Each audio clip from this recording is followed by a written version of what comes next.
You want answers? I'm as mad as hell, and I'm not going to take this anymore. You want answers?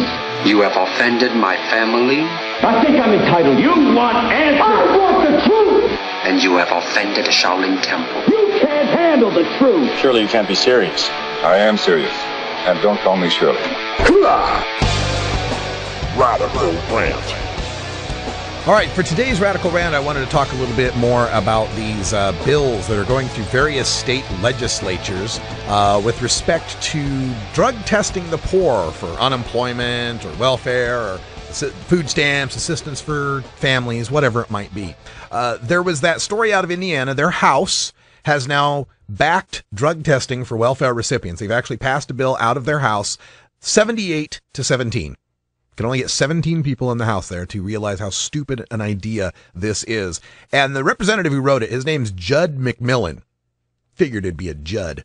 Judd McMillan said, what we're trying to do is to give somebody a hand up instead of a hand out.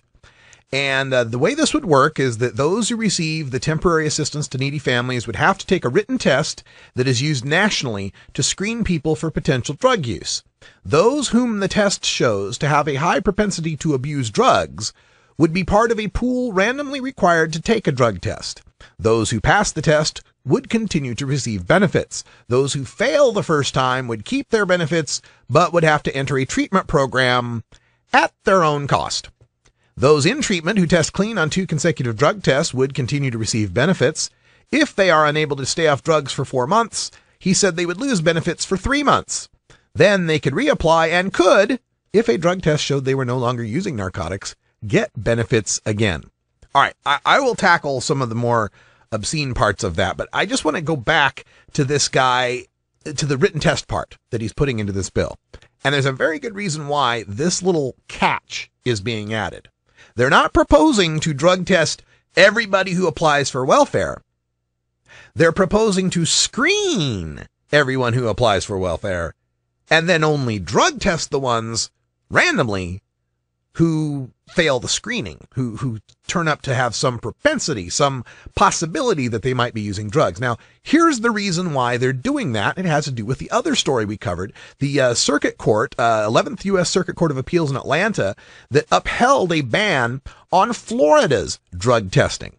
And the state of Florida had been doing this, requiring everyone who applied for these benefits to drug test before they could get the benefits. A court put a halt on that, saying, hey, don't we have a Fourth Amendment? Anybody remember a Fourth Amendment?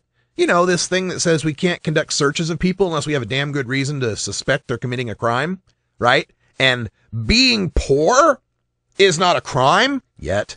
Being poor is not a crime for which you can suspect, is not a condition for which you can suspect someone is engaged in the crime of using drugs. In fact, statistically, it is counterintuitive. Statistically speaking, people under the poverty line use less drugs at less rates than people above it. You know why? Drugs cost money.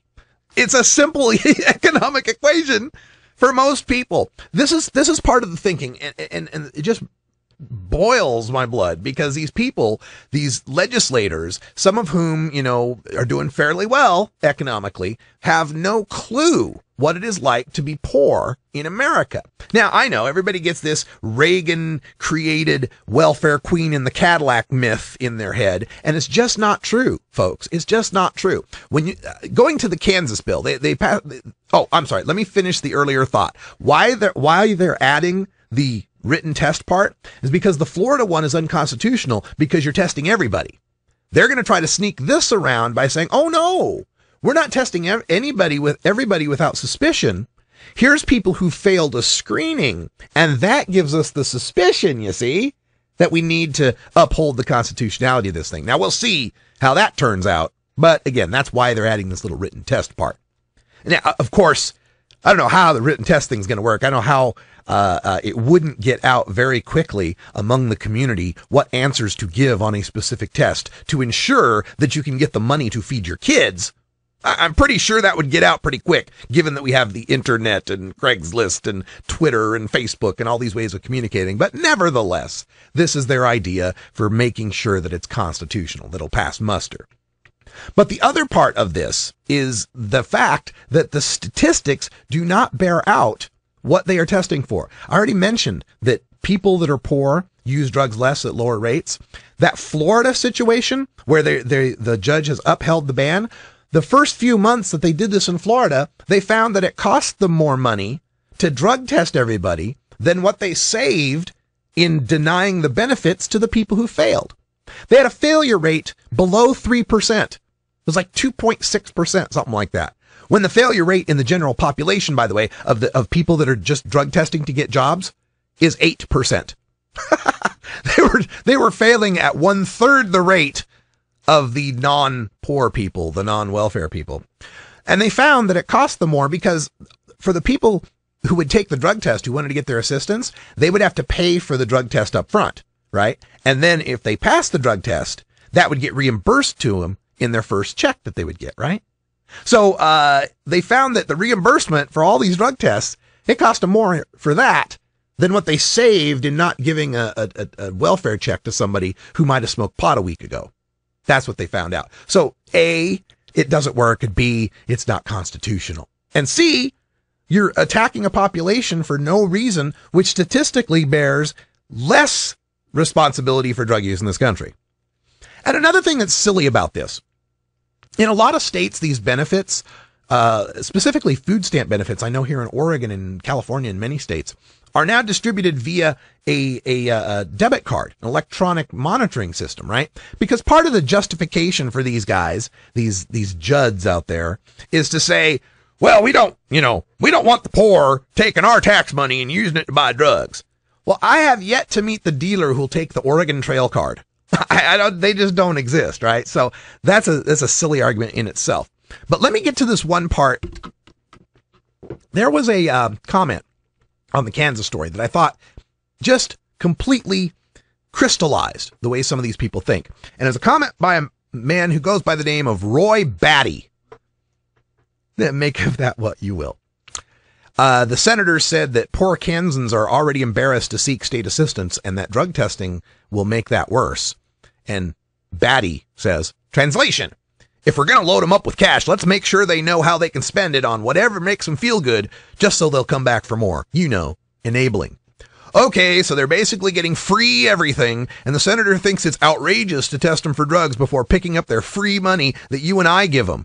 What is outrageous is not being accountable to the people who give you the money. I'm not giving away the first 20 minutes of every hour work so a non-worker can buy drugs. Clothing? Fine. Food? Absolutely. Prove you're clean and you'll get your free stuff. That's the way a shocking number of people in America think of welfare, think of the poor, and think of poverty. And I just wanted to give Mr. Batty some facts on this. If you're in Kansas right now and you're working full time at Kansas minimum wage of $7.25 an hour, that is a monthly income of $1,160. Now take out $340 of that for taxes. You now have $820 for the month. A reasonable studio apartment in Kansas costs about $500 in rent. So now you have $320 for the month. Now figure out how to eat, pay utilities, and buy a bus ticket to get to work on that $320. I dare you. The problem is so many people have been sold this, I work hard and then the government takes some money and it gives it to the poor people and they're sponging off me. It's all bullshit to distract you from the truly rich people stealing your pensions, stealing your 401ks, shipping your jobs off, paying no taxes, looting the treasury. It's not the poor you should be so upset about. Most of the poor are what we call the working poor. People that are shuffling 2, 3 part-time jobs, recycling, scrimping, and they want to play this game of, our poor people are fat and they have big screen TVs and blah blah blah blah. Yeah, they have cheap big screen TVs because the job of making the big screen TV here in America got shipped off to China. We got that, and the company that makes those big screen TVs and their CEOs got enormous profits. We got that going on for sure. But this myth of the poor living in luxury, getting all this free stuff is not true at all because I've lived it. Brian's lived it. People we know have lived this truth. And drug testing here, even if we're talking about someone who does have a problem, is not the solution to the problem. Because number one, most of the drugs you folks are really concerned about the people being on, the meth, the cocaine, Oxycontins, those kind of things, those don't test very well. Those will go out of your system within a few hours or a day. Marijuana will stick with you for a week or a month. Isn't it interesting how our body tries to expel all the other drugs as quickly as it can, but holds on to marijuana as long as it can? Fascinating, isn't it? So really what you're doing here with these welfare drug tests is trying to catch people who are smoking pot. And so this guy, this baddie, and others like him, well, I don't want my money. It's my money. I'm giving it to you. There should be all sorts of conditions. Well, gee, how far does that go? Maybe we should make it so that when you have the little debit card for your food stamps, that it can't ring up Lucky Charms, right? Can't ring up Lucky Charms. It can only ring up Raisin Bran. I don't want my money being spent on moons and clovers, right? Is that how far we're going to go? Oh, when you scan the thing, it can't be used to buy ground beef that's 15% or higher fat content. Has to be lean ground beef. When you use the debit card for your food stamps, it can only buy vegetables. It can't buy snack food. Hey, I got a better idea. Rather than trying to coordinate the stores to make sure exactly what these people can buy and eat when they're poor, how about instead we build a dormitory for them? We can have poor dormitories, right? Because these poor people, they don't take care of stuff. We got to keep an eye on them. So let's build a big dormitory for them. And let's not even worry about letting them choose and shop for whatever foods they want. Instead, we'll have it all cafeteria style. They can show up once a day, got like metal trays, and we'll give them the specific stuff that's, all nutrient, good food, that kind of stuff. And instead, they'll have a place to sleep. They'll have a place to eat. We can keep an eye on them. Oh yeah, we have those. They're called prisons. Yeah, we have those. They're called prisons. This is not the America that I want to live in, where we are keeping our thumbs on the poor like this. And it's just frustrating. It's just frustrating when I see this, because it's so many people. I grew up poor. I know how this goes. And they have a well-meaning intention, right? We want to help people, want to get them off of drugs or whatever the idea is. But and maybe that's a discussion we can have on cocaine, on meth, on oxy, on alcohol. But when we're talking about marijuana, there's quite a few people out there who are poor who are using marijuana because guess what? Pharmaceuticals aren't covered on your don't get sick or injured healthcare plan. For some people, this marijuana use is their medical use. They don't have the kind of healthcare plans where they can go get a Prozac or a Valium or major painkillers when they have something. There's a lot of people whose choice of whether or not they see a doctor is it going to kill you? Right? Is there blood coming out? Can we see an exposed bone? That was kind of the checklist in my family when it was, whether or not you're going to see a doctor. Because it wasn't a doctor, it was an emergency room. Because we didn't have health insurance, because we don't have health care in this country.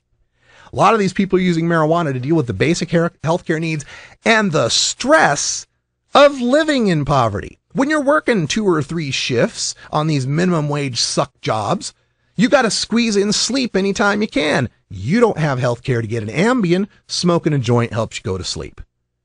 The insensitivity and lack of compassion by these people who push these drug testing for welfare, it just continues to upset and astound me that it continues to exist. In the face of all of this evidence that it doesn't work, it's more expensive than just giving people their assistance, and not to mention the unconstitutionality of it. There is nothing about being poor that means you deserve to be accused of a crime. And remember, these are still crimes we're talking about. And I don't see any push from any of these senates and any of these houses to start restricting whether or not these people are drinking alcohol. If you're really concerned about the health of the poor and you're doing it for their own good, make sure they get a handout, not get a handout, they get a hand up, then you should certainly be taking a look at liquor, shouldn't you? And one last aspect of this that bothers me, the Kansas story. The Republicans in the Kansas legislature pushed this drug testing for welfare thing. The Democrats, to try to make a statement or, I don't know, have them reverse themselves, I don't know what the goal was, pushed an amendment to have drug testing included for the lawmakers as well. So that the senators and the House members would have to. So the solution here to oppressing people is to oppress a broader class of them. Let's equally oppress everyone. Let's force everyone to drug test. Now, somebody will point out that the governor and the lieutenant governor, I think, in the state already have to drug test, or something about Kansas law, something like that. The solution here isn't more drug testing. When did we become such a country that just wanted to peek into the bodies of each other and be so concerned about what we are doing on our off time? Well, I guess since forever, really. It's nothing new.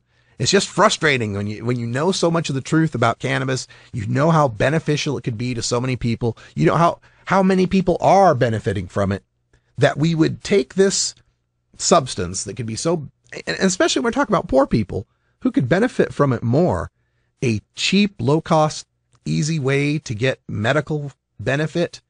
And if it were legalized on the hemp level, we would have more jobs for poor people. We would have manufacturing jobs coming back to this country from the easy access to hemp. We would have farming jobs. It's just frustrating as all hell. Sometimes I'm at a lack of words for it. But you can follow up on all of these bills. The news stories that I cover are always at news.radicalruss.com. I have highlighted to the original sources. You can go back to those sources, click through the links, make up your own mind. That's all the time we got for Hour 1. Stay tuned for Hour 2. We got all sorts of interesting things to talk about. We got a stupid prohibition story coming up. We've got the meth roundup. I'm going to do a meth roundup. This will be fun. And some interesting statistical stuff from the DEA, and a new drug scare that actually sounds like a volcano in the Indonesian islands. You have to stay tuned and figure out what the hell I'm talking about. It's all the time we got for Brian the Red and Bacon Dan. I'm Radical Russ. Thanks for joining us, and until next time, take care of each other, tokers.